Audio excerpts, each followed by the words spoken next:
The Brothers Grimm Fairy Tales. Tom Thumb. A poor woodman sat in his cottage one night, smoking his pipe by the fireside, while his wife sat by his side spinning. "How lonely it is, wife," said he, as he puffed out a long curl of smoke, "for you and me to sit here by ourselves, without any children to play about and amuse us while other people seem so happy and merry with their children." "What you say is very true," said the wife, sighing, and turning round her wheel. "How happy should I be if I had but one child! If it were ever so small, nay, if it were no bigger than my thumb, I should be very happy, and love it dearly." Now, odd as you may think it, it came to pass that this good woman's wish was fulfilled, just in the very way she had wished it, for, not long afterwards, she had a little boy, who was quite healthy and strong, but was not much bigger than my thumb.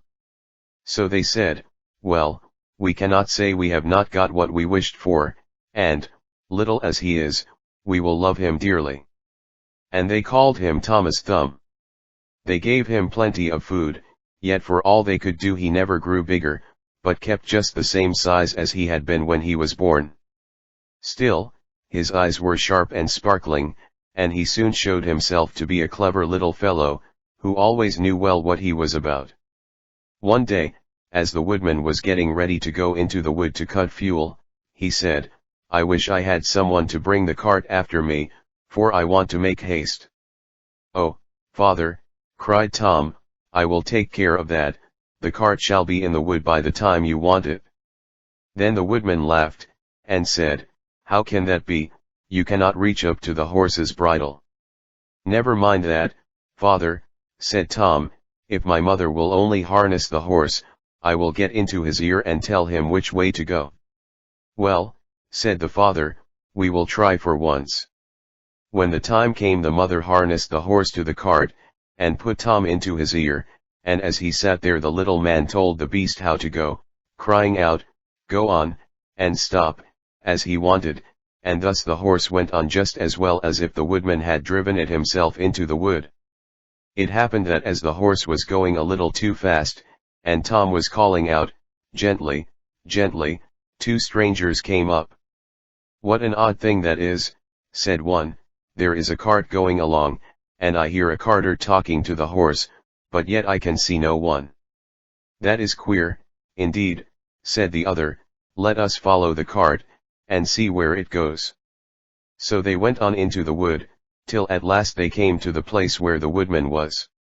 Then Tom Thumb, seeing his father, cried out, "See, father, here I am with the cart, all right and safe, now take me down." So his father took hold of the horse with one hand, and with the other took his son out of the horse's ear, and put him down upon a straw, where he sat as merry as you please. The two strangers were all this time looking on, and did not know what to say for wonder. At last one took the other aside, and said, "That little urchin will make our fortune, if we can get him, and carry him about from town to town as a show, we must buy him." So they went up to the woodman, and asked him what he would take for the little man. "He will be better off," said they, "with us than with you." "I won't sell him at all," said the father, "my own flesh and blood is dearer to me than all the silver and gold in the world." But Tom, hearing of the bargain they wanted to make, crept up his father's coat to his shoulder and whispered in his ear, "Take the money, father, and let them have me, I'll soon come back to you." So the woodman at last said he would sell Tom to the strangers for a large piece of gold, and they paid the price. "Where would you like to sit?" said one of them. "Oh, put me on the rim of your hat, that will be a nice gallery for me, I can walk about there and see the country as we go along." So they did as he wished, and when Tom had taken leave of his father they took him away with them. They journeyed on till it began to be dusky, and then the little man said, "Let me get down, I'm tired." So the man took off his hat, and put him down on a clod of earth, in a plowed field by the side of the road. But Tom ran about amongst the furrows, and at last slipped into an old mouse hole. "Good night, my masters," said he, "I'm off, mind and look sharp after me the next time." Then they ran at once to the place, and poked the ends of their sticks into the mouse hole, but all in vain. Tom only crawled farther and farther in, and at last it became quite dark, so that they were forced to go their way without their prize, as sulky as could be. When Tom found they were gone, he came out of his hiding place. "What dangerous walking it is," said he, "in this plowed field. If I were to fall from one of these great clods, I should undoubtedly break my neck." At last, by good luck, he found a large empty snail shell. "This is lucky," said he, "I can sleep here very well," and in he crept. Just as he was falling asleep, he heard two men passing by, chatting together, and one said to the other, "How can we rob that rich parson's house of his silver and gold?" "I'll tell you," cried Tom. "What noise was that?" said the thief, frightened. "I'm sure I heard someone speak." They stood still listening, and Tom said, "Take me with you, and I'll soon show you how to get the parson's money." "But where are you?" said they. "Look about on the ground," answered he, "and listen where the sound comes from."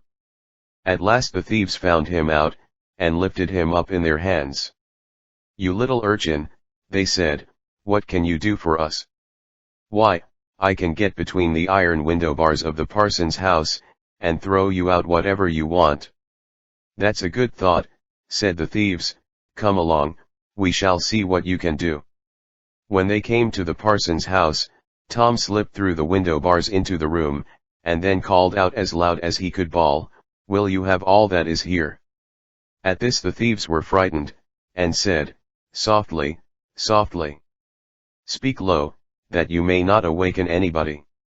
But Tom seemed as if he did not understand them, and bawled out again, "How much will you have?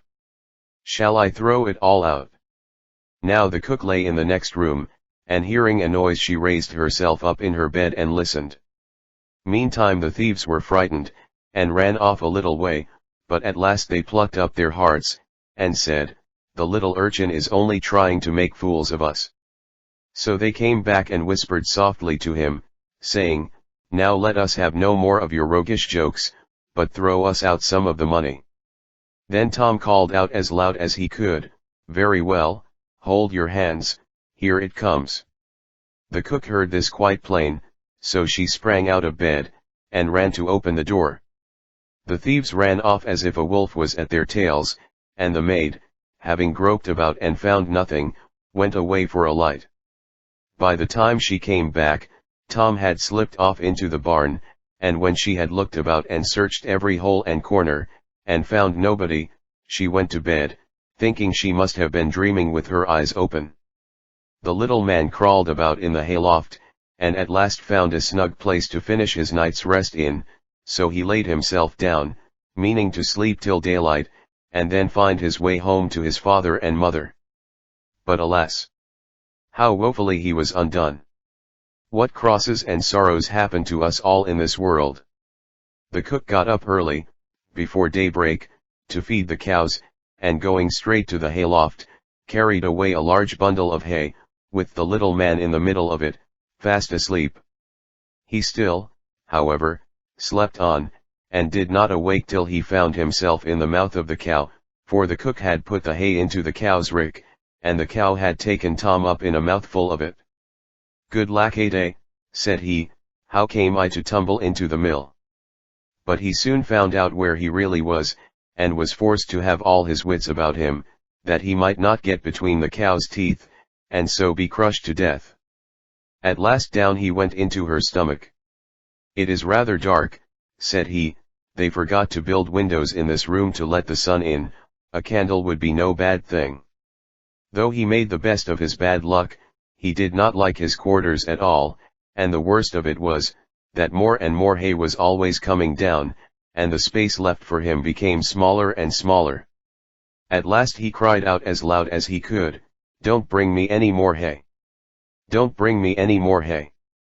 The maid happened to be just then milking the cow, and hearing someone speak, but seeing nobody, and yet being quite sure it was the same voice that she had heard in the night, she was so frightened that she fell off her stool, and overset the milk pail.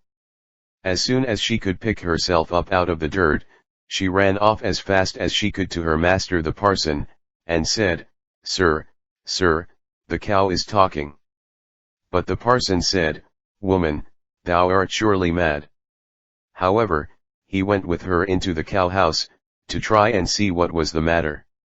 Scarcely had they set foot on the threshold, when Tom called out, "Don't bring me any more hay." Then the parson himself was frightened, and thinking the cow was surely bewitched, told his man to kill her on the spot. So the cow was killed, and cut up, and the stomach, in which Tom lay, was thrown out upon a dunghill. Tom soon set himself to work to get out, which was not a very easy task, but at last, just as he had made room to get his head out, fresh ill luck befell him.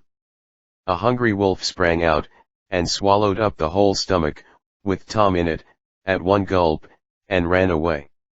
Tom, however, was still not disheartened, and thinking the wolf would not dislike having some chat with him as he was going along, he called out, "My good friend, I can show you a famous treat." "Where's that?" said the wolf. "In such and such a house," said Tom, describing his own father's house. "You can crawl through the drain into the kitchen and then into the pantry, and there you will find cakes, ham, beef, cold chicken, roast pig, apple dumplings, and everything that your heart can wish." The wolf did not want to be asked twice, so that very night he went to the house and crawled through the drain into the kitchen, and then into the pantry, and ate and drank there to his heart's content. As soon as he had had enough he wanted to get away, but he had eaten so much that he could not go out by the same way he came in. This was just what Tom had reckoned upon, and now he began to set up a great shout, making all the noise he could. "Will you be easy?" said the wolf, "you'll awaken everybody in the house if you make such a clatter." "What's that to me?" said the little man, "you have had your frolic, now I've a mind to be merry myself," and he began singing and shouting as loud as he could. The woodman and his wife, being awakened by the noise, peeped through a crack in the door, but when they saw a wolf was there, you may well suppose that they were sadly frightened, and the woodman ran for his axe, and gave his wife a scythe. "Do you stay behind," said the woodman, "and when I have knocked him on the head you must rip him up with the scythe." Tom heard all this, and cried out, "Father, father! I am here, the wolf has swallowed me." And his father said, "Heaven be praised, we have found our dear child again," and he told his wife not to use the scythe for fear she should hurt him. Then he aimed a great blow, and struck the wolf on the head, and killed him on the spot. And when he was dead they cut open his body, and set Tommy free. "Ah," said the father, "what fears we have had for you." "Yes, father," answered he, "I have traveled all over the world, I think, in one way or other, since we parted, and now I am very glad to come home and get fresh air again." "Why, where have you been?" said his father. "I have been in a mouse hole and in a snail shell and down a cow's throat and in the wolf's belly, and yet here I am again, safe and sound." "Well," said they, "you are come back, and we will not sell you again for all the riches in the world." Then they hugged and kissed their dear little son, and gave him plenty to eat and drink, for he was very hungry, and then they fetched new clothes for him, for his old ones had been quite spoiled on his journey.